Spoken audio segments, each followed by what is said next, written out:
So we're here with Martin, and he's with Sony, and they're going to talk about Sony's camera to cloud system, as well as kind of the CI, but it's just pronounced C. Yeah, C. Yeah.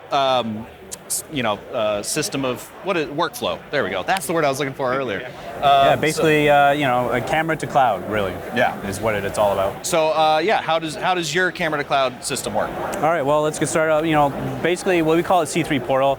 Camera connected cloud. So what we can do with this is we have encoding built right into many of our cameras, including our ENG cameras, as well as some of our cinematic cameras, such as an FX6 and FX9. Right. Some of them have different feature sets than others, but on a whole, they all have encoding. So they'll do an H.264 encode, proxy record. The Venice does that too, right? Yeah, and the Venice as well. The Venice is a little different functionality set in terms of the network connectivity, but all in all, you connect this to a MiFi connection, a Wi-Fi connection, RJ45. Once you're connected to the internet, you can do auto push of the files into the cloud. Cool. So you can do proxy, and depending on the camera, a high bit rate transfer as well.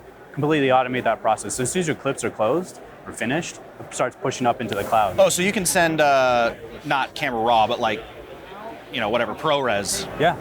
Full fat ProRes. Yeah, but we don't do the ProRes. Oh, sure. XAVC, but yeah. The native codec. Awesome. Right? So we can do the native codec out of that camera. So for example, if you don't have a Sony camera or you have an older camera that doesn't have network capabilities built into it, we have a Teradek unit here that will actually use an SDI or an HDMI input to it.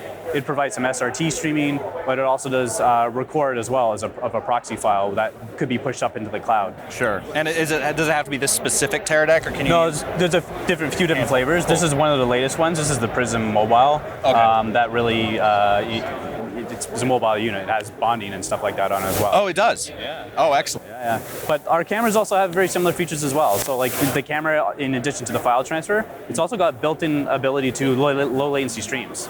So we can do an H.264 and H.265 stream from many of our cameras, low latency back to a physical receiver like this or into the cloud. So the low latency is 0.7 seconds from glass right to the SDI output, which is pretty good. That's very good for doing interviews or whatever. Right. So really, really good for news. Which is really to just add on to the feature sets that you might already have with a backpack, for example. Right. So it's not really, it's an extra feature set that if you don't have a backpack available at that given time, you can start streaming directly from your camera right away. We've been seeing that a lot recently. Like, first it was a production truck, then it was like a few units that have backpacks like you're talking about. I've seen a lot of news gathering, like news, broadcast news, going to like cell phones, because that was which is tough. But yeah, giving the cameraman their job back instead of some newscaster just. Exactly, but actually you mentioned that there was COVID that we all experienced for a little while. Sure, yeah. And typically a photographer doesn't want anybody having remote control of the camera. Right. But in the case with COVID, people were sending cameras out to the talents' homes and didn't have a photographer there.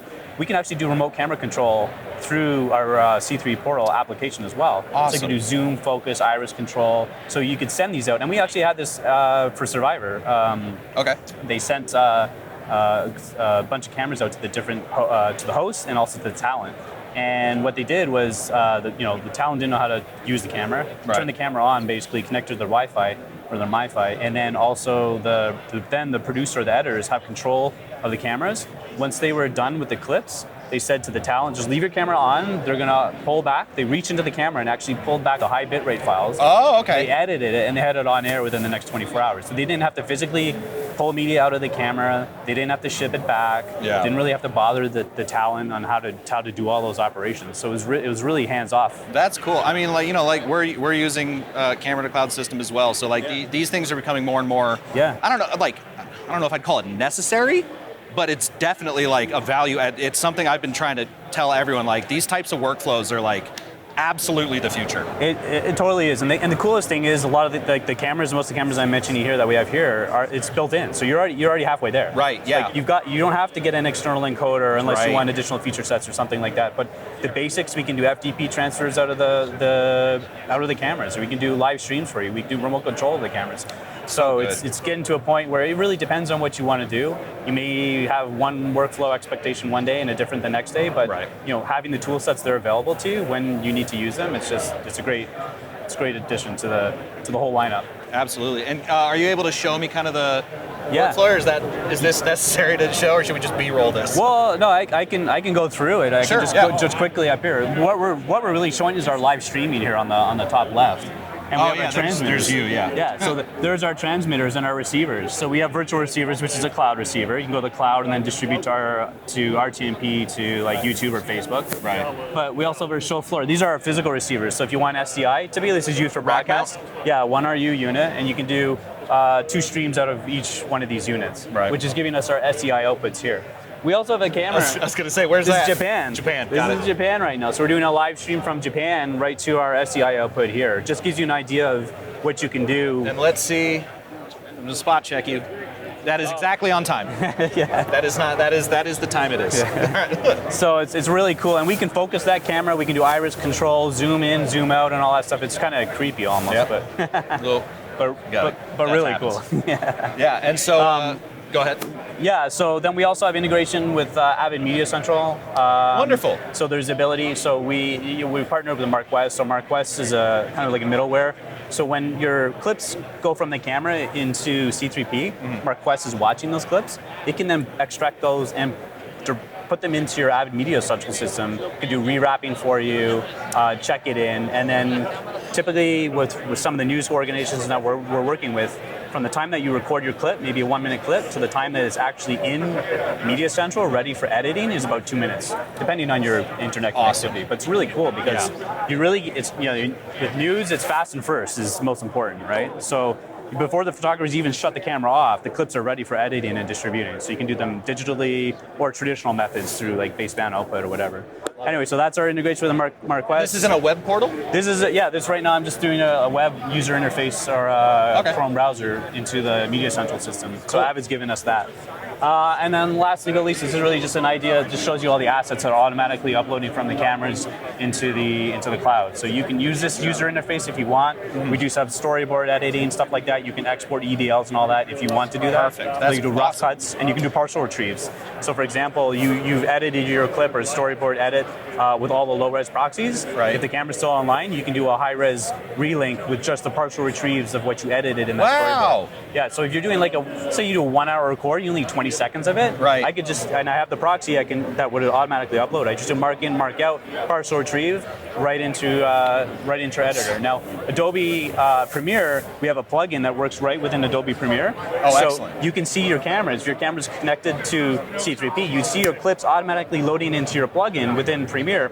So your editor right now recording this could be seeing the clips as soon as he closes, drop right into his editing window. He could drop that into his bin, into his timeline, start editing right away. See, and what's funny about the partial retrieve that I just thought of is like, obviously like backups are everything. 2 is 1, 1 is none. That whole thing. Yeah. And the safest way to not lose footage is just to not touch the card. Yeah, So if exactly. the card stays in the camera, you're kind of saving on hard drive space for that moment. Yeah. Which is kind of an interesting thought.